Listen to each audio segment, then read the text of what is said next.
You all have your agenda in front of you. Any additions to the agenda?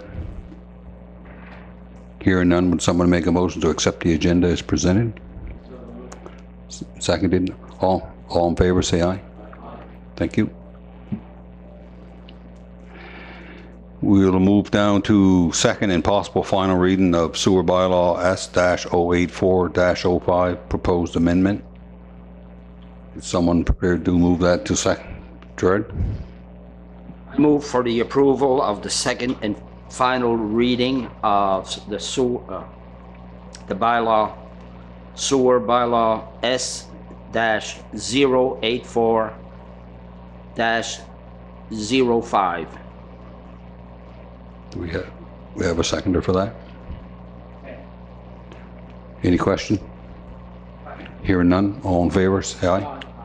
Contrary, nay. Motion carried. Thank you. We also have the South Ohio Wastewater Management Bylaw S-088-97, proposed amendment. That's just the first reading, isn't it? No, second. I move for the approval of the second and final reading of the South Ohio Wastewater Management Bylaw S-088-97. Moved and seconded. All in favor, say aye. Aye. Contrary, nay. Thank you, gentlemen. You have before you the Committee of Public Accounts and Finances. That's for your information. So unless uniform assessment and municipal contribution to corrections and roads. If everybody's fine with that, we'll move on. We'll move down to the review and approval of operating budget for 2014-2015. So I'll turn that over to Mr. Shea, and he can go through the highlights, and if, I would assume take questions afterwards. Okay, thank you. So this evening we'll go over the operating budget for the municipality for the year ended March 31st, 2015. We've spent the last several months pulling together the budget numbers and working in consultation with our other senior staff members in the administration of the municipality, as well as the CAO and council, and collecting information from other sources and agencies such as the province, who all have their fingers in the municipal budget process.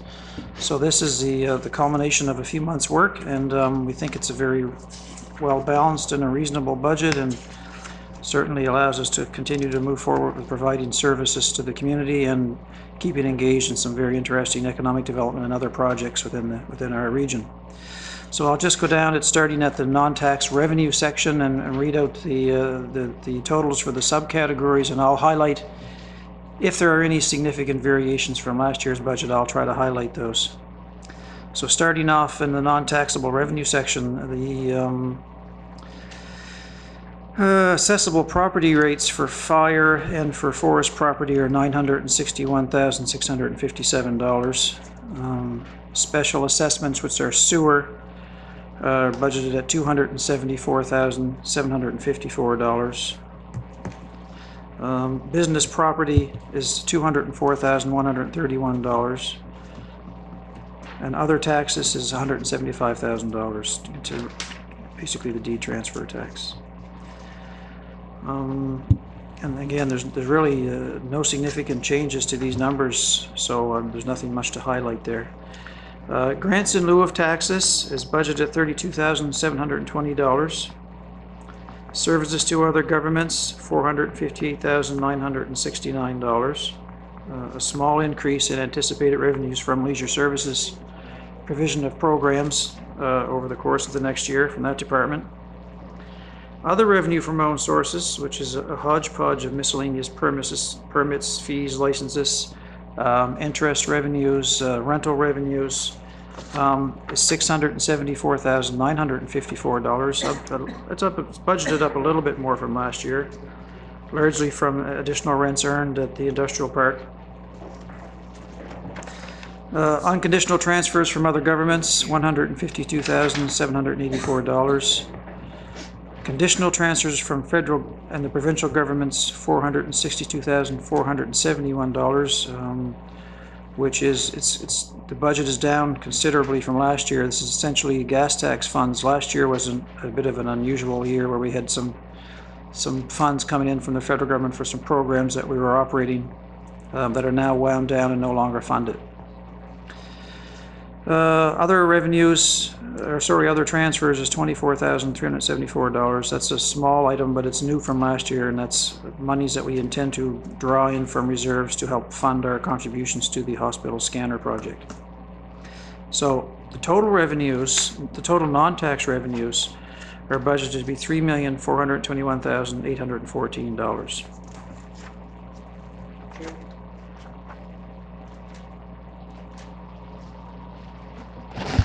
Thank you, Mr. Chair. To Greg, if we go back to the gas tax transfer program, Yes. just can you refresh my mind? How does the federal government, or the federal government gives it to the province gives it to us? How is that calculated? Because I noticed it roughly at $20,000 different from last year, and you explained that there were some different projects there, but where do they come up with the 465 right off? Well, I'm not sure how they allocate it federally, but this is a provincial allotment, and the provincial allotment is down, I think, 4.8% this year. Overall, okay. If you'll just give me a minute here.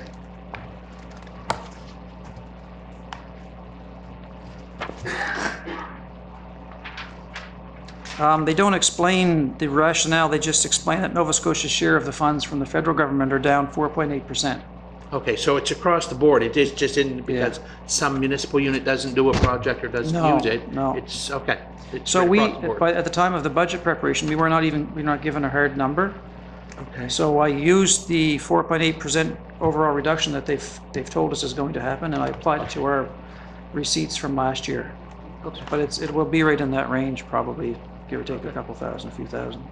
So we didn't have a hard number, so I extrapolated with what they said the overall reduction was percentage-wise for all, Okay. which is 4.8%. Okay. So that's why it's down from last year's actual. Okay, thank you. Thank you, Mr. Chair.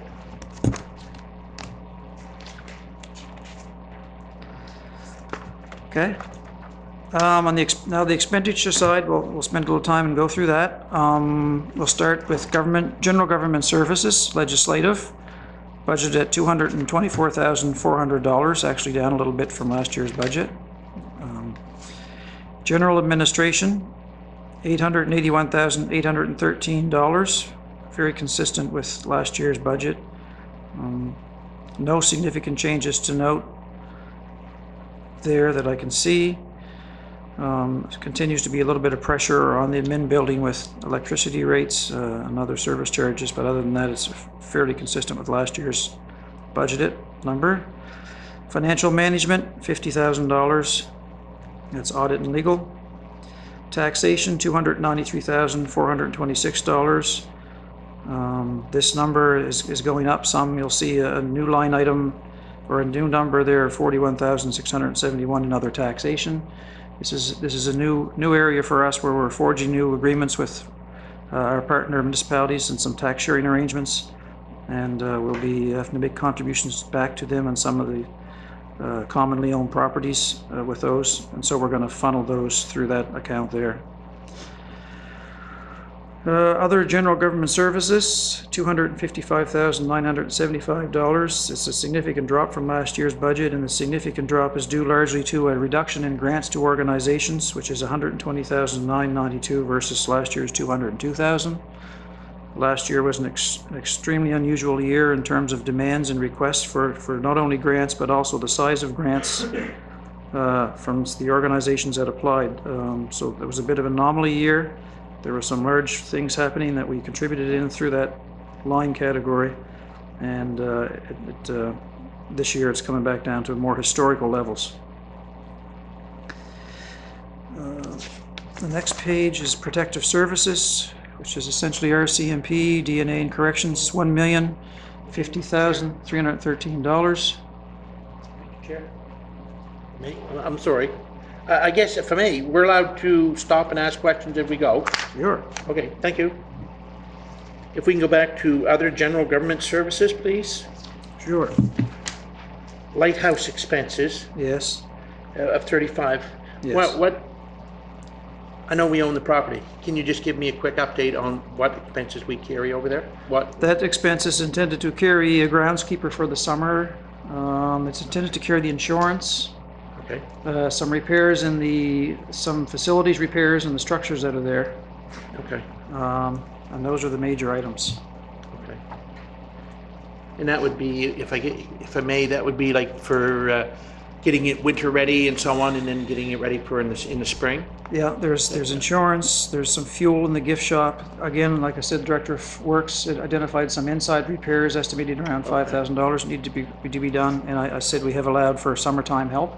Okay, One summertime student or groundskeeper to do the grounds maintenance and hopefully some light carpenter work. So that all comes up to, and we have another little miscellaneous in there for $5,000 because there's always some unforeseens and some unknowns that happen. That brought us to $35,000, which is still below what we've historically used to fund the lighthouse. okay, Now, I will say that the grant that the lighthouse asked for and we granted is in the grants number now. It's not in this number. okay, thank you. Okay. All right.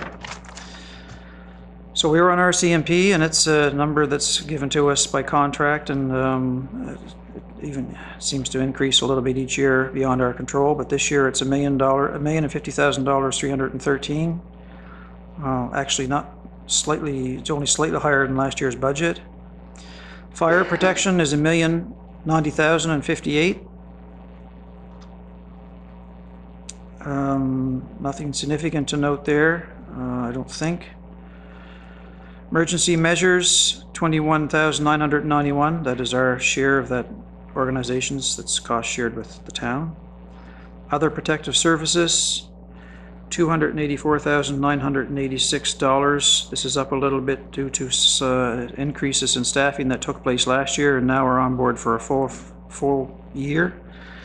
Continuing demands on development have also forced us into making provision of vehicles, and they have more miles on the road, which causes an increase in our mileage charges.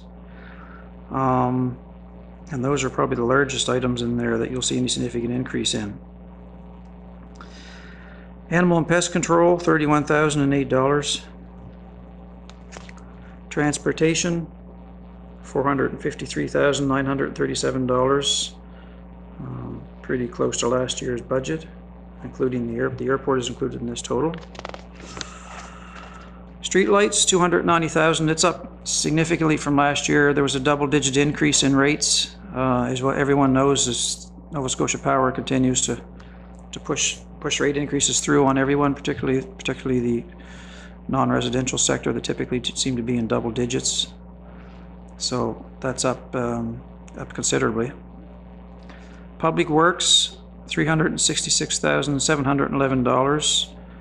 Small increase from last year's budget. Again, the highlight on that, I guess, is a little bit more of an increase in wages than probably the 1.4 CPI, because there was also a staff member or two there that came on throughout the year last year, and now will be on starting their first full years of service in this year. But no real big changes in the operating expense line items. Environmental health and services, that's sewage collection and disposal, garbage collection and disposal, recycling, $1,027,474. Small increase in tipping fees. The town has proposed an increase this year in tipping fees to make some adjustments in their cost base that they're passing along to the users. That's probably the most significant item there. Waste Check also has doubled their budget, so that's an item to note. Public Health and Welfare Services, $196,394. Overall, it's down slightly from last year's budget, but the Health and Human Resources line item you'll see is up a little bit because of our continued participation in doctor recruitment, and also our participation in funding the family residency program that the hospital is underway. And we're starting to see some savings in the medical clinics as they begin to fill up.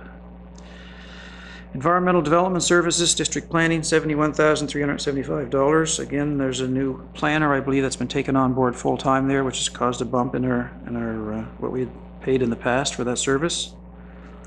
Industrial Parks, $139,365. We're continuing to see some improvements and savings and efficiencies in the Industrial Commission, so that number is down a little over $20,000 from previous year's budget. Other Environmental Development Services, $255,814. The significant note there is the new initiatives we plan to undertake in terms of economic development, with both the, I guess, the establishment and the onset, the startup of the REN, which we're participating in with other units, and also initiatives we'd like to begin with our own internal economic development activities. Recreation, $777,388. Culture and Recreation Facilities, $1,500. And Fiscal Services interest on the long-term debt is $143,058 as per our amortization schedules. Principal and long-term debt is on schedules as well, and that's $142,500. Transfers to own reserves, funds, and agencies, $930,951. Conditional transfers to other governments. The Mariners Center is of note in this item. It's, well, the total, I guess, for conditional transfers is $2,231,235.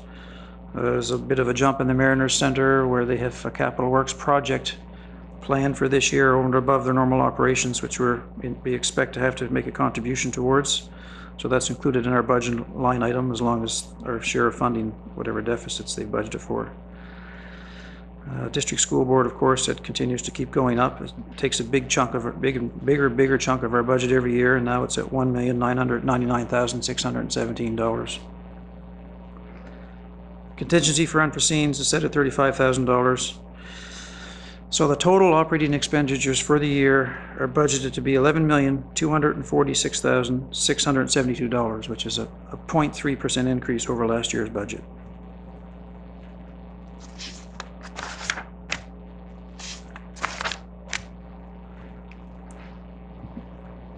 Were there any questions on the expenditures before Greg goes into the revenue?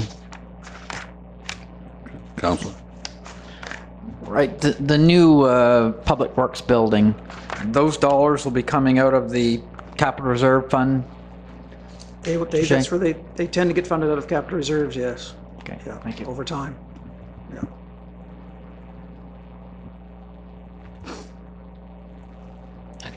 Thanks, Warden. Greg, thanks a lot for sitting in the hot seat there. I just have a couple of questions around what we're seeing in terms of costs associated with the industrial park.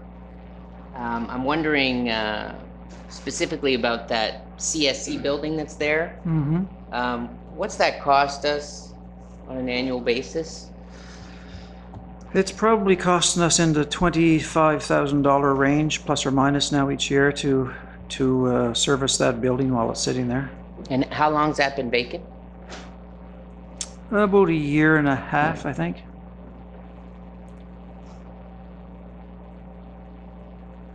And just out of curiosity, how many resident companies do we have in that industrial park? We have two tenants. Two tenants. And we have a couple of private interests in there. Okay. And Web.com, of course, is... Web is our largest tenant, of lion's course. share. Yeah. Okay. Okay. Excellent. Thanks.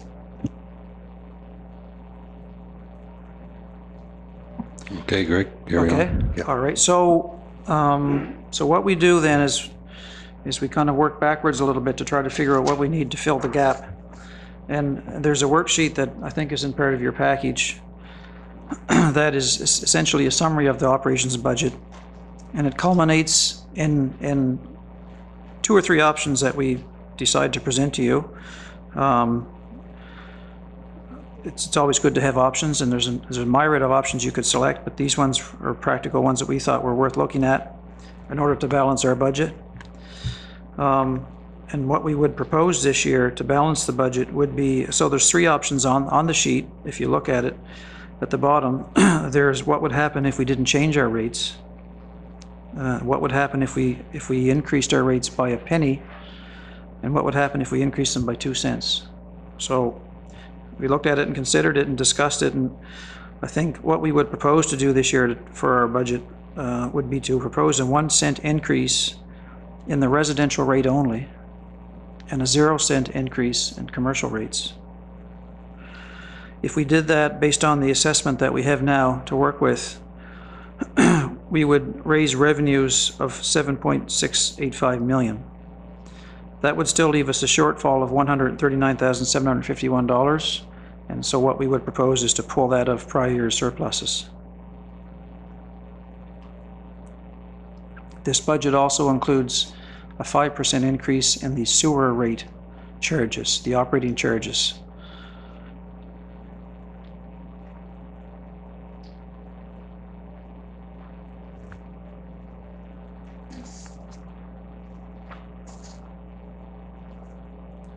If we did not increase it, we would incur additional deficits, greater deficits. We didn't change the rate at all. We'd have a deficit of a little over 200,000 to contend with. And if we were a little more aggressive and wanted to increase it by 2 cents on the residential, it would decrease our deficit, but would still be in the $79,000 range. So I think a happy medium is the 1 cent.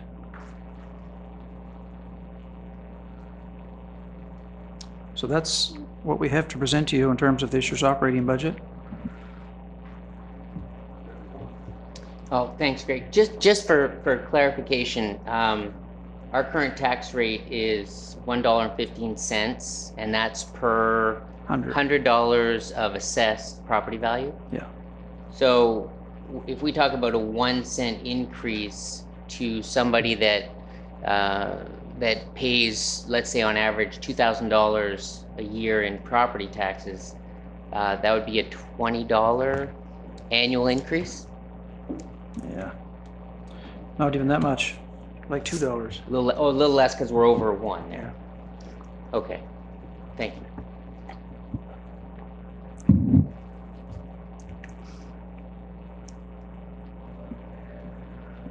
Okay, council, you've heard the budget. What's the wishes of council? Are you prepared to accept this budget as presented? John? It's my understanding as per this, our agenda, that we don't go ahead and approve the residential and commercial rates for 2014, 2015 until we reach item 5.6. Is that correct?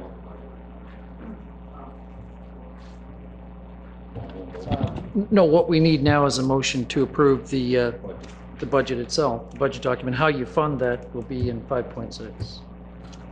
So the actual document that Greg just reviewed would be in order. Motion to approve that. Well, then I so move that we approve the budget document as presented. I'll second that. Any further discussion? We have a motion. It's been. Go ahead.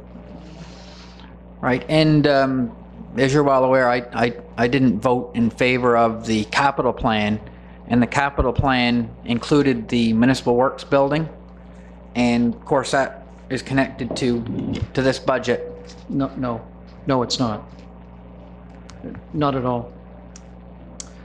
Your capital plan was approved about 2 months ago and submitted to the province. This is your operational budget only. Well, the funds for that facility are coming out of the capital reserve fund eventually. So that capital reserve fund could have been reduced if we weren't funding the municipal works building over the next couple of years. Is that not correct? I think you're mixing apples and oranges. This is the annual operating budget that we're reviewing here. The capital budget and capital plan was done a few months back and submitted to the province as required. That deals with capital items of capital nature only. This is the operational budget. we budget for capital reserves based on what we feel we can afford to budget for in terms of having funds to put in there, and also with some other obligations we have, like the gas tax funds going in there. But there's not a direct connection to our capital projects. That capital project, like the CAO said, is done through the capital investment plan and the capital budget. And when we do that, you agree ultimately on the projects that you're going to undertake and how they're going to be funded. And they're funded in different ways: capital reserve fund, operating refunds, or term financing. So it's really not entirely accurate to suggest that that's the way you're reading it, Councillor, because the capital reserve, it could have been any other number.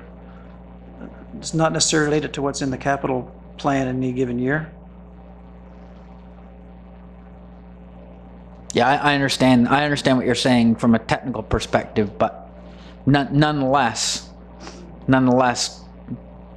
what I've indicated does make sense. Dollars have got to come from somewhere, so I'll make that comment. I understand the technicality of the accounting and that those are separate pieces, and I did, in fact, not vote for the capital plan for said reason. So, Yeah. given that, I'm on record as having said that, and we'll continue on.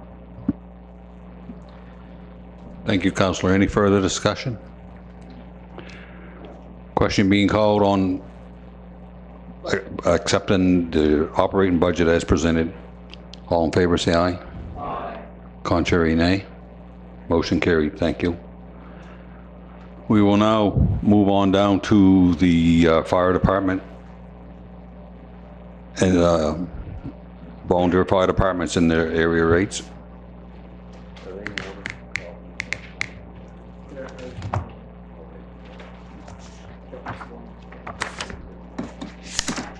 So, to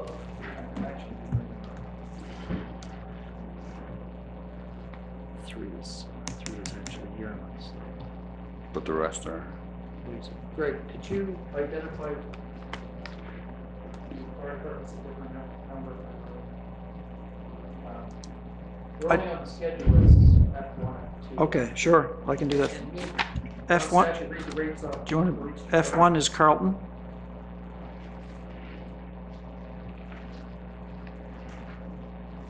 Okay. F2 is Port Maitland. Yeah.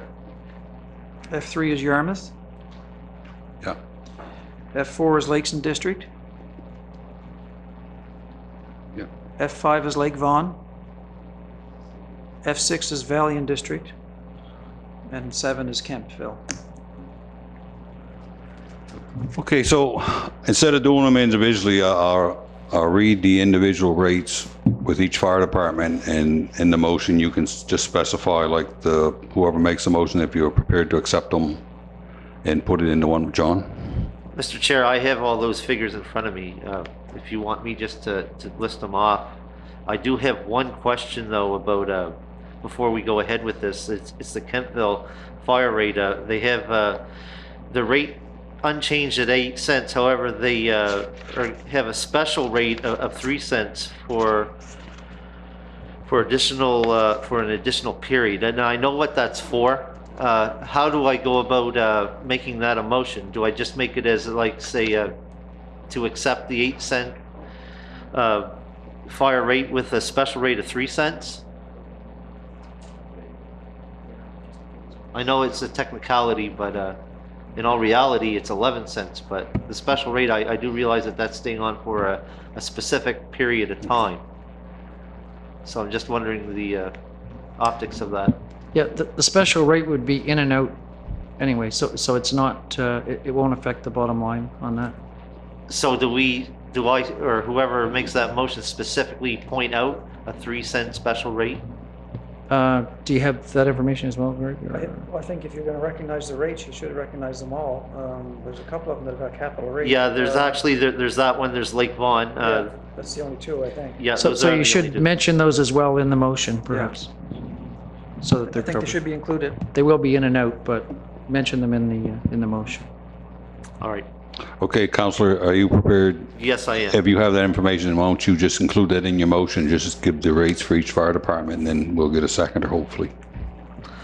All right, Mr. Chair, then I so move the approval of 11 cents per 100 assessment for the Carlton and District Volunteer Fire Department.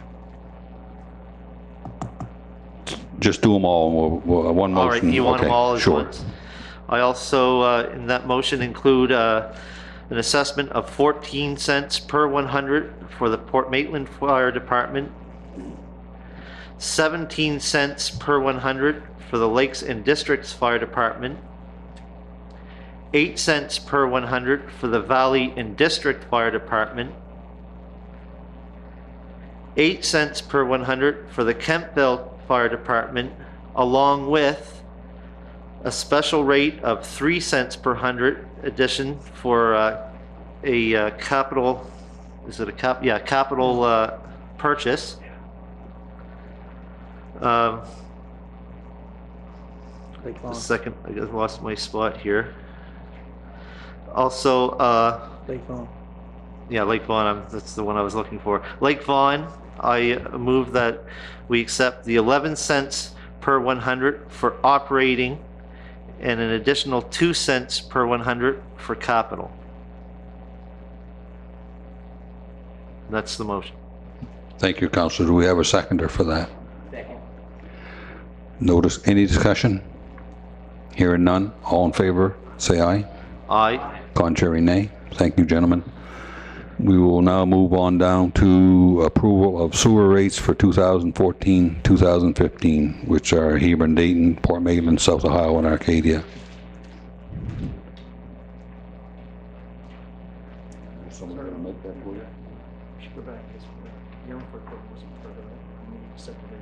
Okay. I'm going to back up. John, you didn't, the Yarmouth wasn't included in there, was it? That was just the volunteer ones, right? No. So would you or somebody be prepared to do the Yarmouth town one, which we buy service from for 30% of our residents at 16 cents?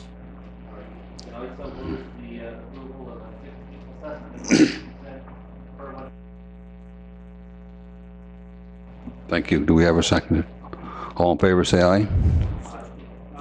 Contrary, nay. Thank you. Sorry about that. And we'll move down to the sewer rates now.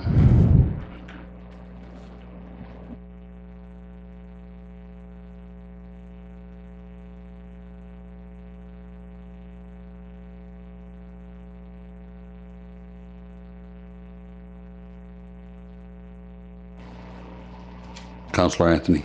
Thank you, Mr. Chair. Is the sewer rates in our discussion is set at $3.13 per unit per year?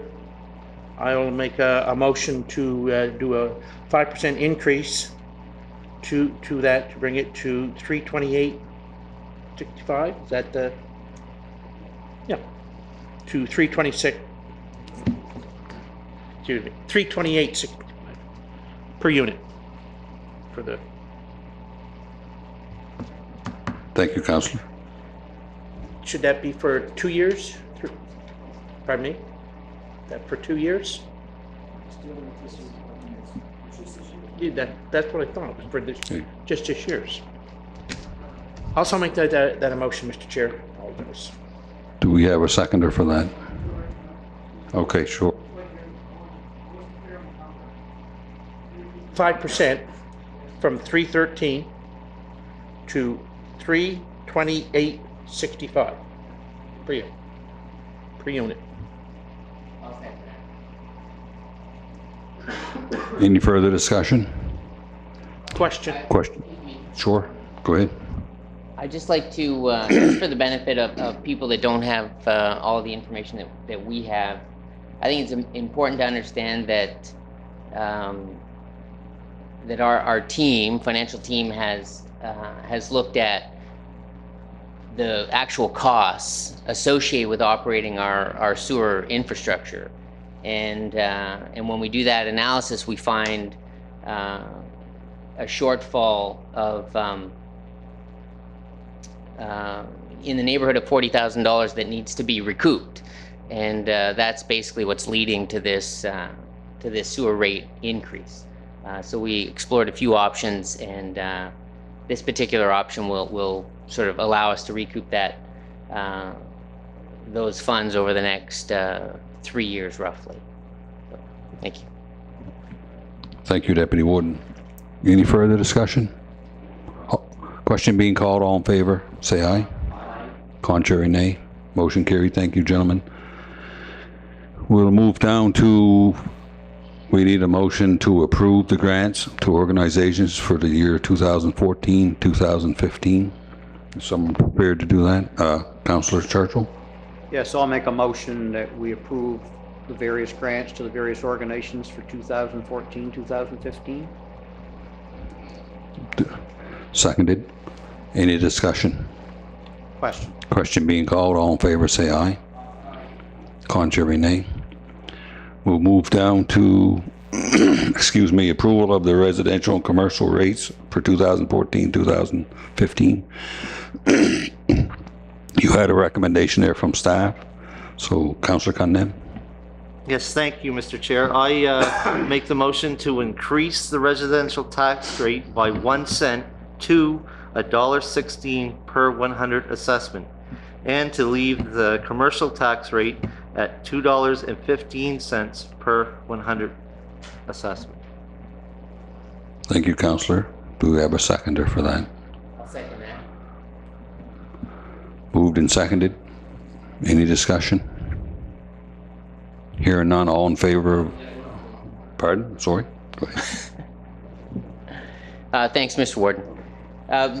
Before we move to that vote, I just wanted to pick out a couple of specifics in our budget this year that was sort of referenced fairly quickly. That's a pretty substantial departure from where we've been in the past, and that really centers around economic development. You know, I'm not sure if everyone's had the chance to look at the municipal indicator report that's come out recently. It's available on the Service Nova Scotia website, and now these are to be taken with a grain of salt, but one of really the only substantial sort of red flag that our municipality got in that overview, which looks at sort of a macroscopic look at the financial condition of the municipality, at least according to that model. And our red flag is around commercial development in our municipality. Kudos to our financial team again, saw that coming, and we've been talking for some time about getting a local a local economic development person that could help, and to take a small example like the CSC building, this is a state-of-the-art facility that's empty, and it's there in our industrial park. And the reality is we don't have anyone on staff currently who's got within their mandate to go out there and fill that space. We have one of the largest internet companies in the world that's housed in our municipality, which is really an amazing thing, with web.com, and then we've got that vacant building next door. So that's just one small example of why we're making this investment in local economic development. And if we look at what happens now when we bring someone on board, we've sort of got their salary, basically salary plus benefits, in our budget, but what we don't have are some of the just the operating expenses that will go along with developing our local economy. And I think it's really important that at this time that we sort of double down on economic development. We saw with the Ivany report coming out the importance of fostering entrepreneurship, of fostering innovation, even in our rural communities. We have those talents locally, and I think we need to do whatever we can to help nurture that, foster that. So that to me is what what that investment in economic development is about. And I think that, moving towards this 1 cent increase is a way to make sure that we're not drawing funds from our surplus, but rather actually sharing as a community, sharing in the costs associated with that economic development. So. Yeah, I won't be voting in favor of the 1% or the 1 cent rather rate increase. I think we need to, live within our means, and again, I don't think that the ratepayer needs to be burdened with that additional 1 cent at this increase at this juncture. Yes, I'm in agreement with Councillor Cunningham. I'm not going to be able to vote for this myself either. I have a lot of phone calls from people in my district, and my district is a lot of seniors and a lot of low-income families, and I just don't feel that we should burden them with this little bit of an increase. I mean, oil prices are so high now, electricity's high, and I just don't feel that we should burden them with this increase. So I'm going to vote against it too. Well, thank you, Mr. Chair. And what I'm about to say is probably going to cause a little bit of a firestorm in all reality. I've sat on this council since 2008, and our tax rate has actually dropped, the residential rate, from what we're moving it to, $1.16 to $1.15. And first and foremost, I'd like to thank staff in the previous council and this council for keeping a close eye on things and expenditures that we've had over the years. Also, over those years that I sat on council, I didn't say it the first year because I really didn't know what I was into, but the second year I had stated I'm not very comfortable with taking money out of the capital reserve to balance the budget. I've always said that. And I said it this time, and I'm going to say it again. I'm going to say it in public. In all reality, this deficit of, not deficit, but removing out of capital reserves of $139,751, as a business person, I really think that money should be staying there for projects that possibly that we should be moving forward on, whether it be a confit. We really got to sit down and figure out where we're going to move. I just had this conversation earlier with one of my fellow councilors that we've really got to sit down. There's a lot of new line items in here, like the local development officer. That's a plus. That's something that was flagged in our municipal report card, a red flag, that we weren't moving forward with that. Well, we're moving on that, and I'm very proud to say that. But that takes money. That's going to be another, in this year alone, budgeted another $75,000. It's now or never, like the deputy warden said. Do I want to increase it? No, I don't. I really don't. But the business side of me says we really should increase it more. And by these figures that have been put forward to us, in all reality, to get a truly balanced budget, it should have to go up by 3.5 cents. Think about that. If we had something that come up and we had no capital reserve left to bank on, we would have to raise our tax rate right now by 3.5% or cut. Maybe some of these projects won't be. I believe a 1 cent tax increase is a medium, a good median, or a good starting point. But just keep in the back of your minds that eventually, if we have to, we're going to have to draw on those capital reserves. We are. I do commend staff for keeping a very close eye on this, saving costs where they can, and you've done a remarkable job since I've been sitting on council. However, we really should think about where we're going, because eventually we're gonna get nipped in the butt. And this 1 cent increase is gonna be nothing compared to what it could be in the future. And that's just my own opinion. Thank you very much, Mr. Chair. Any further discussion? Councillor Anthony? Thank you, Mr. Chair. I want to elaborate, but I'll start off. We as councillors have 3 positions. We are a resident, we are the elected official, and we also are the keepers of the municipality. As a resident, we never want taxes to go up. Every Thursday morning when we go to the gas pump, we are upset. Once in a while, we're happy because the price goes down. But we are the taxpayers, and we are the ones that have to stivvy under the burden of taxation. And nobody likes taxation. So there, we fill that role. As the elected official, we sit here and are here to represent our residents as Councillor Churchill and Councillor Cunningham are doing, which I am doing, the Deputy Warden, John is doing, Gerard and Murray. We want to make sure that we do not go out and not do the proper job. And therein lies the word, the proper job. You are here to do a job for the residents.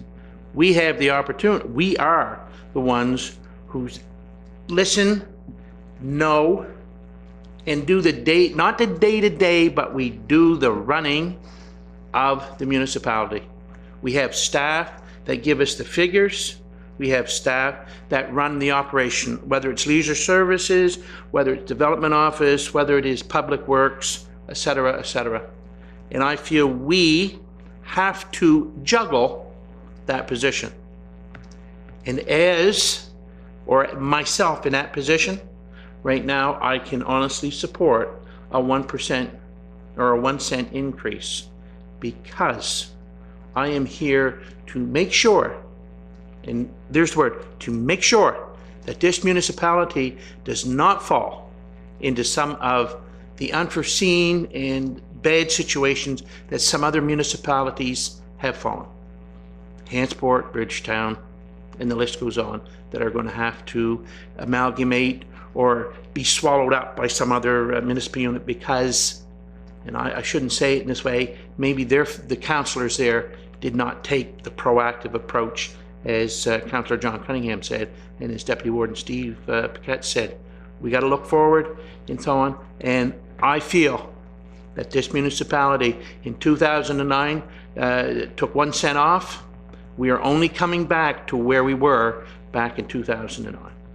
And I feel very comfortable. As I said, I'm also a resident. This 1 cent affects me too. It affects me too as a resident. But I'm sitting here as the elected official to make sure that this municipal unit operates on a go-forward basis. And I can sit here and feel very comfortable that I'm doing my job and I'm doing the proper job. Thank you. I wish I could add to what Steve and John and Leland said, but sorry, I can't. But anyways, I'm all in favor for the 1 cent. I will vote for it. Okay, gentlemen, no further discussion? Trevor, go ahead. Sorry. Excuse me, I just wanted to make, Oh, I'm sorry, Greg. I want to just make a point of clarification. It's not my place to give opinions.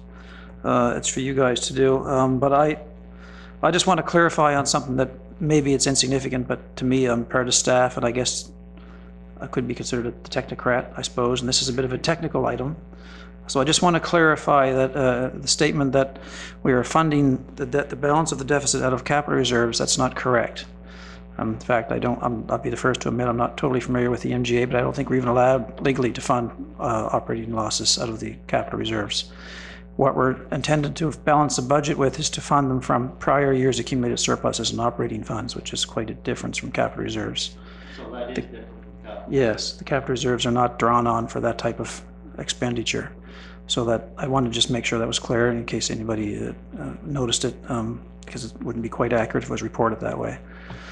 And in fact, it's not unprecedented to try to balance your budget with contributions coming from prior years' accumulated surpluses. And in fact, we have a good history here of not having to use that at the end of the day. Thank you, Craig. Okay. I guess Trevor first, and then John. Yeah, I guess part of the municipal indicators as well is that we've traditionally under budgeted, or I guess underspent the budget. So I mean that likely fairly conservative accounting practices, and I don't think there's anything wrong with that. We're outside the threshold according to the municipal indicators, but in any event, that mitigates against, or I'd argue that makes some argument or mitigates against the cent increase. But I will say, one of the line items on the operating budget is $133,000 in interest on the admin building. And I mean, if we keep on building buildings that people don't necessarily want, I think that's what I'm hearing out there. We'll need to raise taxes again. So that would be my final comment. Yeah, I just want to thank Greg for clarifying that, because I did ask that question again, and for some reason this capital reserve thing is stuck in my head. It's from surpluses, and I appreciate you correcting me again on that. Sometimes things do not stop at the years and go right out through the other one, so I appreciate that. Thank you. Sure.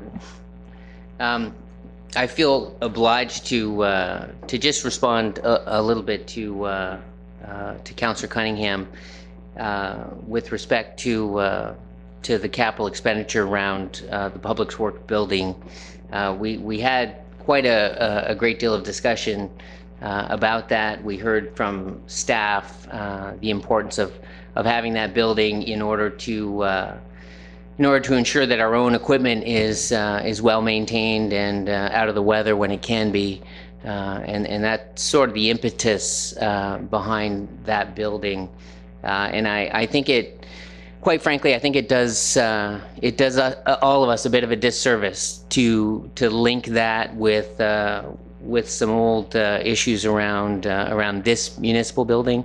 That happened before I got here, but I still hear the ripple effect of the building and some of the issues brought up at that time. I don't see, I can't say one way or another or comment on this building, but I don't see those two buildings as being related in any way other than the fact that they're both would be owned by our municipality. So I wanted just to make that comment. Thanks. Question being called. All in favor of the raising the 1 cent on the tax rate, say aye. Aye. Contrary, nay. Motion carried. Thank you, gentlemen. You all brought good points, and that's the point of council. Like, if we always agreed on everything, we wouldn't be doing our job. So, and it's always a tough issue. Yeah, so that's why you're sitting in those seats. Yeah, where am I here?